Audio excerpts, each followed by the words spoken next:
yang merupakan point of estimation. Kemudian ada sebarannya, kira-kira di sini lower confidence limitnya adalah, atau bagian bawahnya, batas bawahnya adalah di sini, batas atasnya di sini. Dari mana datanya kan sudah kita plotting semua di sini. Kalau dia 5, 6, 7, 8, 9, 10, 11 dan seterusnya. Sehingga data-data tersebut kemudian diambillah, ketemulah misalnya ini untuk populasi min populasi, maka rata-ratanya ada di point estimation ini. Kemudian jarak antara lower sampai upper ini dinamakan lebar dari interval kepercayaannya, selang kepercayaannya, ya, dari titik paling atas paling bawah. Kalau dia berada di daerah sini berarti itu merupakan bagian dari populasi tersebut. Di luar ini berarti dia bukan milik dari ini, walaupun ada datanya mungkin di sini.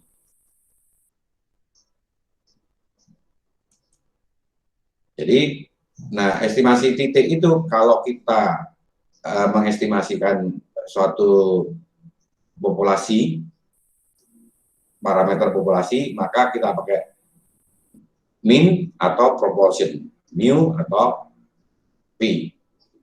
Sedangkan untuk sampel statistik, kalau ini populasi ya, kalau ini sampel statistik, maka kita gunakan rata-rata dan P, proporsi. Jadi mungkin lebih diinikan lagi. Jadi kalau di sini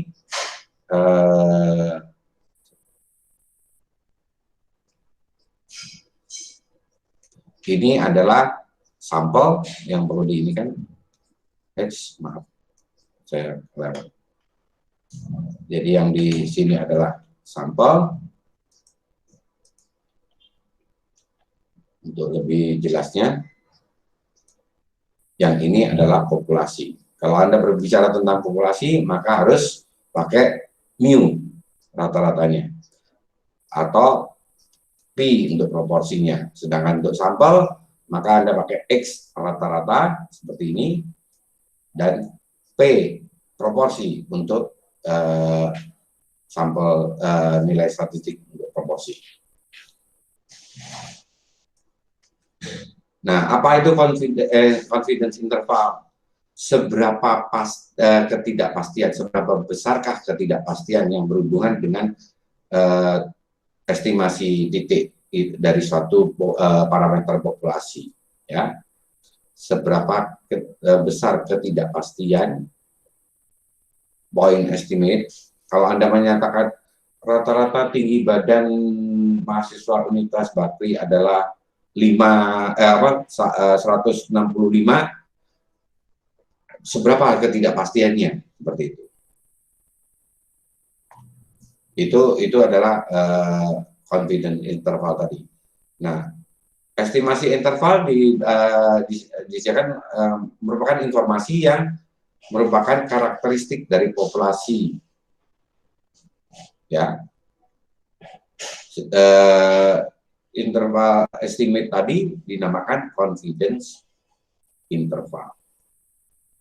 Jadi point of estimate tadi informasi tentang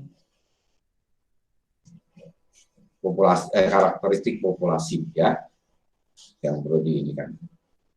Kita lanjut dulu. Sambil jalan, nanti boleh sambil nanya.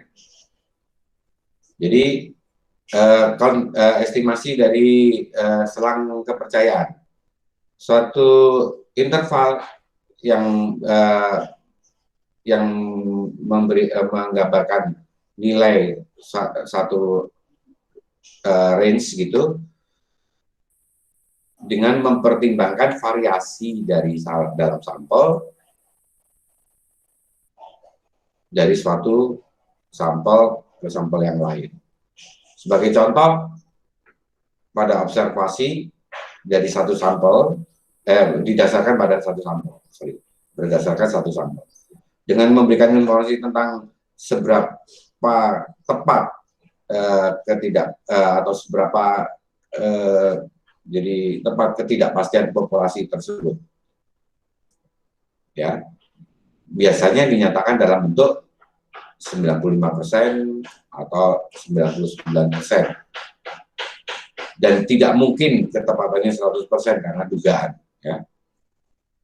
Pendugaan semuanya, ya. Jadi bisa juga 90%, 95%, 99% tepat, gitu. Oke.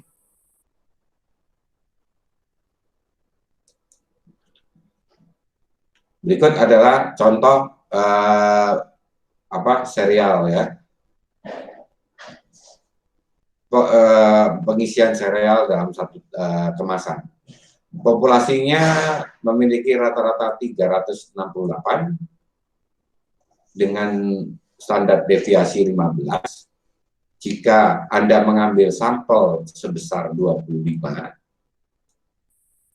maka kita akan memperoleh N-nya, mu-nya adalah ini, rata-rata populasi 368, di plus minus ini nilai Z 1,96 kali standar deviasi dibagi akar jumlah sampel, sehingga diperoleh antara 362,12 sampai 373,98. Dan mengingat di sini 1,96 berarti yang diambil adalah dengan tingkat kepercayaan 96%. Ini diperoleh dari tabel. 95% 1,96. Jika kita tidak mengetahui rata-ratanya ini, rata-rata populasi, maka kita mengestimasi rata-rata sampel adalah 362,3, yaitu di sini kita tahu bahwa rata-rata sampelnya adalah 362,3, maka intervalnya adalah 362,3 plus minus 1,96 kali 15 dibagi akar 25, atau antara 356 sampai sekian. Jadi berbeda kalau dia diketahui standar deviasinya atau tidak. Ini kalau diketahui standar deviasinya. Kalau yang di sini kalau tidak diketahui standar deviasinya, sehingga 356,42 lebih kecil sama dengan rata-rata populasi, lebih kecil sama dengan rata-rata ini. Oke, itu ada yang masuk, ya.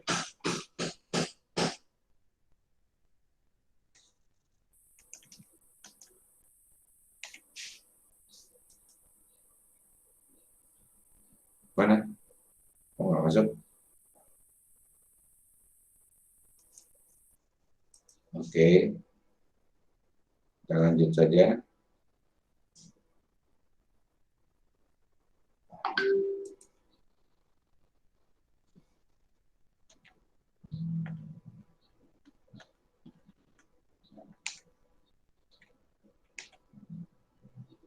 Mana tadi?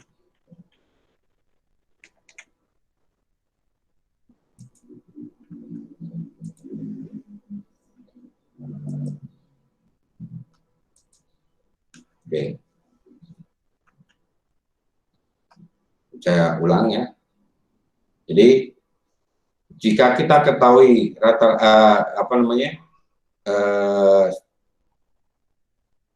kita ketahui ininya rata-rata populasi, maka kita gunakan cara ini. Kalau tidak diketahui, maka kita gunakan cara yang ini. Tapi bagaimana dengan interval yang dari kemungkinan dari sampel ukuran sampel 25 yang lainnya? Maka kita akan bahas berikutnya. Jadi misalnya sampel 1 kita ambil sebanyak sama 25. Antara 362 rata-ratanya 362, ini lower limit, upper limit. Kemudian kita ambil lagi di sini 25 lagi data, ketemulah seperti ini. Kita ambil lagi 25 data, rata-ratanya ketemu ini. Nah, dari sini bahwa apakah di sini kan antara 354 sampai 365. Sedangkan kita tahu tadi rata-ratanya adalah sebesar 368. Jadi di sini tidak bisa saja mu-nya tadi tidak diketahui dari selang tadi. Di sini 354 sampai 365, padahal dia 368, jadi dia tidak termasuk mu-nya. Bisa saja seperti itu. Ya, kita ambil satu populasi, kemudian kita ambil rata-ratanya ketemu 362 di sampelnya. Yang diambil ini adalah sampel, sehingga lower limitnya adalah 356 sampai 368, 368 masuk, 368 masuk, 368 masuk, 368 masuk. Sedangkan di sini 368 tidak. Nah, dalam prakteknya kita biasanya hanya mengambil satu kali ya sampel satu populasi, dan biasanya kita juga tidak mengetahui berapa rata-rata populasinya, sehingga kita tidak dapat mengetahui interval yang berisikan mu tadi. Akan tetapi kita tahu bahwa 95% dari interval yang dibentuk oleh ini dibentuk oleh sampel itu berisikan rata-rata populasi. Jadi berdasarkan satu sampel yang dipilih, kita akan dapat menyatakan bahwa 95% tingkat kepercayaan 95% terhadap interval tersebut berisikan nilai mu.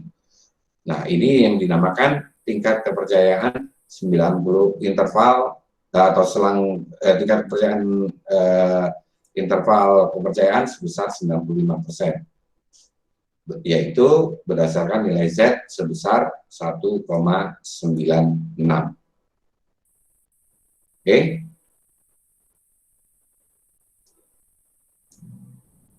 Nah, rumus umumnya adalah untuk interval kepercayaan adalah titik estimasi plus minus nilai kritis dan dikalikan standar error, di mana point estimate adalah statistik sampel atau rata-rata sampel dalam mengestimasi populasi yang diinginkan. Kemudian critical value adalah nilai tabel berdasarkan distribusi dari sampling tersebut. Dan, kemudian standar error adalah standar deviasi dari titik estimasi tersebut. Jadi ini merupakan standar deviasi dari titik estimasi. Sedangkan point estimate-nya tadi, sampling point estimate itu ditentukan kita mau kepercayaan ini.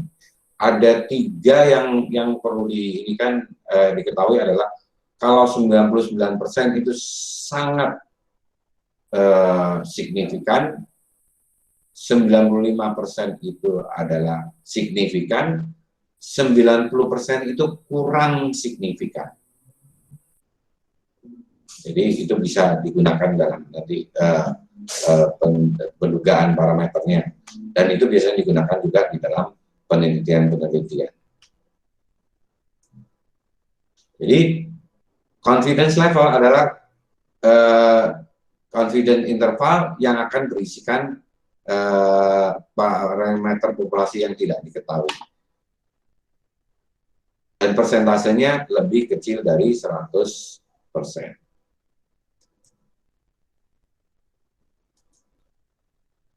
Kita akan bahas kalau di sini.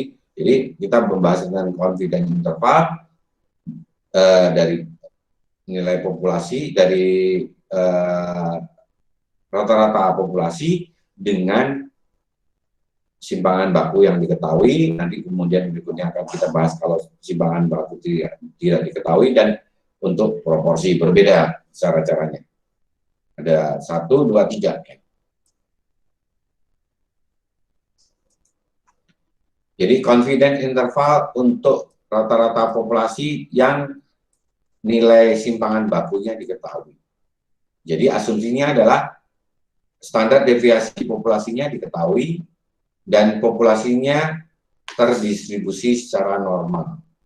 Jika populasinya tidak normal, dan kita gunakanlah sampel yang lebih besar dari 30. Jadi ingat ya, jika populasinya tidak normal, gunakanlah sampel yang lebih besar dari 30. Nah, cara mengestimasi interval kepercayaannya adalah ambillah rata-ratanya, rata-rata sampel ditambah Z untuk alfa dibagi 2, dikalikan simpangan batu dibagi akar dari N atau jumlah sampel. Jadi X rata-rata itu adalah point estimate dari sampel, Z alfa per 2 adalah nilai kritis dari distribusi normal dengan probability sebesar alfa dibagi 2 untuk setiap ekornya. Kalau 95% berarti alfanya 5%. 5% bagi 2 berarti 2,5%. Simpangan baku dibagi akar N adalah standar errornya. Ini contohnya. Misalnya seinterval dengan tingkat kepercayaan 95%.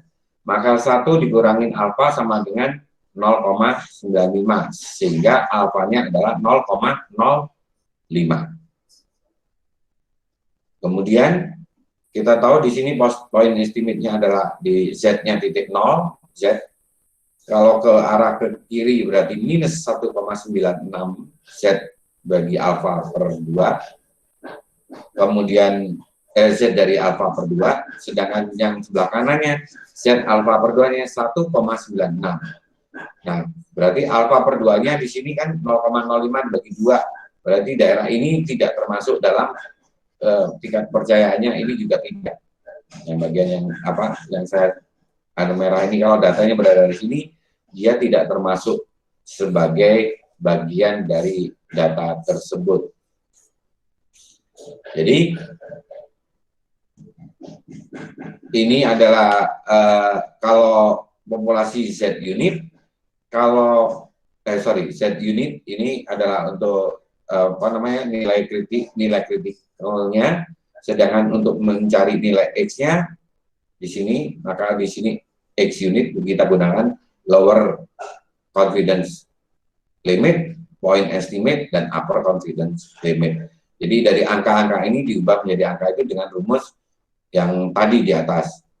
Oke, bahwa Z alfa per 2 itu plus minus 1,96, dan ini dimasukkan ke dalam angka yang di sini.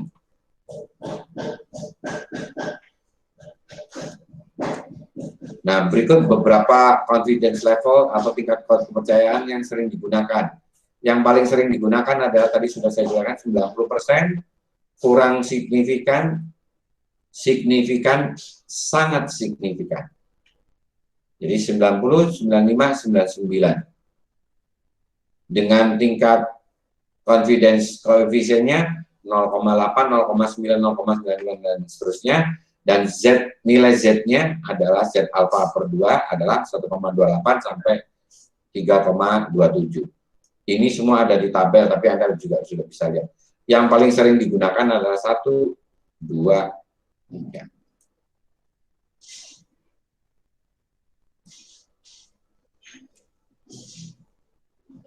Sebagai contoh, Anda mengambil sampel dari sebesar 11 sirkuit board dari suatu populasi yang banyak sekali jumlahnya, misalnya produksinya tidak diketahui jumlahnya, tapi kita tahu bahwa rata-rata tahanan yang ada di dalam sirkuit board ini adalah 2,20 ohm. Jadi ada tahanan di sini, ini salah satu ini rata-ratanya adalah 2,20 ohm. Kita ketahui bahwa dari uji yang sebelumnya bahwa standar deviasinya adalah 0,035. Berarti di sini yang bisa diinikan bahwa dia antara 0,035 sampai dengan 0,035 kalau dituliskan di ininya. Jadi 2,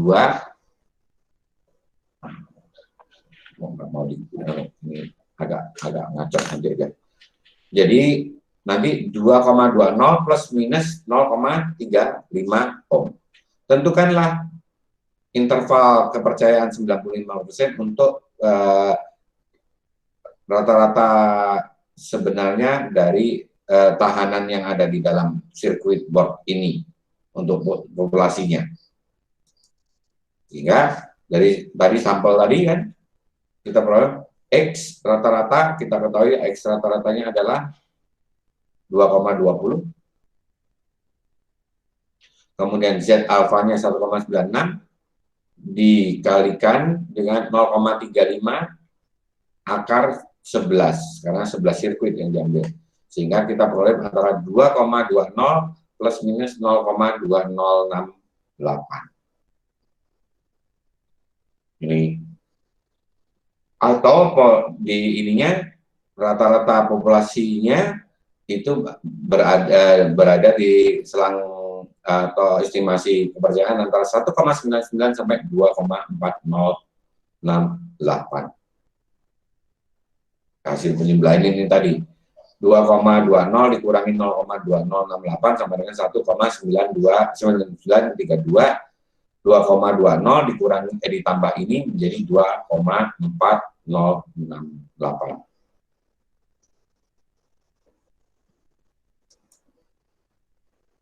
Jadi interpretasinya bahwa kita memiliki tingkat kepercayaan 95% bahwa rata-rata resisten tersebut berada di antara 1,99 sampai 2,4068 ohm. Walaupun rata-rata yang sebenarnya itu mungkin atau tidak berada di dalam selang ini, bisa saja ternyata rata-ratanya populasinya 2,441 gitu ya. Berarti kan tidak berada di sini kan. Tapi kita bisa menyatakan bahwa 95% tingkat kepercayaannya dari rata-ratanya berada di antara. Ada yang tidak berada di sini. Kalau dicontohkan gini, misalnya kita menyatakan 95% tingkat kepercayaannya bahwa rata-ratanya berada di tadi 2,20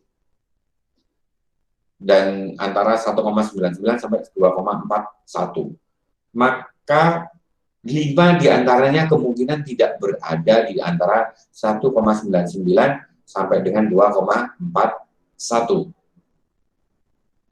Kalau dinyatakan 99%, maka 1 di antara 100 data itu yang tidak berada di dalam range tersebut. Itulah yang lebih tepatnya tingkat kepercayaan tersebut. Ya. Nah, sekarang yang berikutnya adalah confidence interval population mean dengan